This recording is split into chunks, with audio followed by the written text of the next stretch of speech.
বাবা এখন মোদের কি হবে, মোদের খানকা ভাঙ্গা দিছে রে বাবা, উহাবির দলে রে বাবা, মোদের ব্যবসায় লাল বাতি জ্বলবে, কি যে উপায় হবে রে বাবা, একটু বলে দেন বাবা।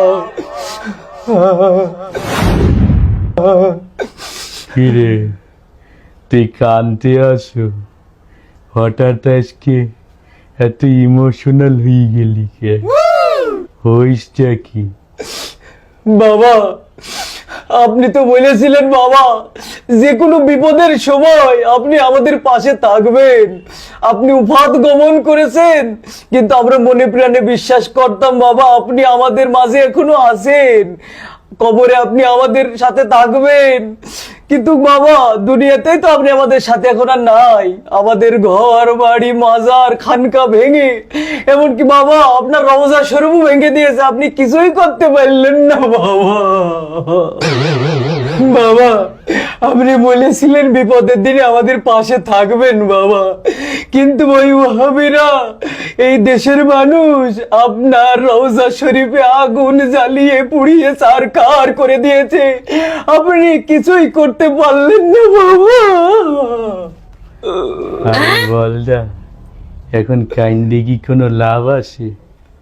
হ্যাঁ, আমি মরার পরেই তো কবরের ভিতর জাহান্নামের আগুনে যে পুরা পড়ছি, এই দুনিয়ার সামান্য আগুন মোর দ্বারা কিছুই মনে হইতে আসে না, বরং মনে হইতে আসে আমার যেন মাম পানির ফিল্টার দিয়ে গোসল করাইতে আসে।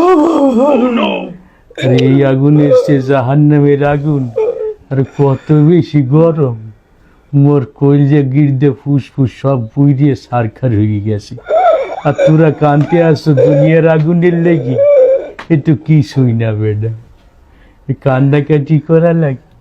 হ্যাঁ বাবা আমাদের এখন কি উপায় হবে, আপনি নিজেই তো এখন জাহান্নামে আছেন বাবা, তাহলে আমাদের এখন কি উপায় হবে একটু বলে যান বাবা। আলার আলা পাডার ঘরের পাডা, তুই আসো তোকে উপায় লইয়ে, আমার নিজের উপায়ের কাম সারা, আর তুই আসো তোর দান দেয়। শোন বেটা, দুনিয়ায় তো গোজা গালগপ্প মারছি সবই আমার ধর্ম ব্যবসার স্বার্থে বলছি, চোখ দুইটে বুঝে গেলে দুনিয়ার কেউ কারণ না, কবরে যদি একবার কেউ হান্দাই যায় এর মুরিদকে বাঁচানো তো দূরের কথা, নিজের হোগার চামড়া বাঁচানোর কুল পায় না, আর তোরা তো আইসু কোন জায়গার মূর্খ মুরিদ। শোন বেটা, যা হরছো হরছো, মাজার যেহেতু জইলে বুঝেই গেছে, আমার কবরে আইছে তবু আর কোনো লাভ নাই, যার যার ইমান আমল আকীদা ঠিক কইরে যার যার নিজের আখেরের পথ গুছাও, আমার দরবারে আইয়ে তবুও কোনো লাভ নাই, আমারও কোনো লাভ নাই। কথা ক্লিয়ার? ক্লিয়ার বাবা, তাহলে এতদিন আপনি আমাকে ধোকা দিয়েছেন বাবা। আমি কি তোকে কাউরে গালি টালি দিছি বাবা? আমি তো নিরিবিলি আমার ধর্ম ব্যবসা চালাই গেছি, বাবা তোরা যদি বুদ্ধিমানী হইতি তাহলে অবশ্যই আলেম ওলামার কাছে পরামর্শ নিতি, আমি তো তোর মতো কাস্টমারই তালাশ করতাম, যারা আলেম ওলামার কথা শুনবে না, আমাদের সামান্য একটু গালগপ্প শুনেই আমাদের ভক্ত হয়ে যাবে।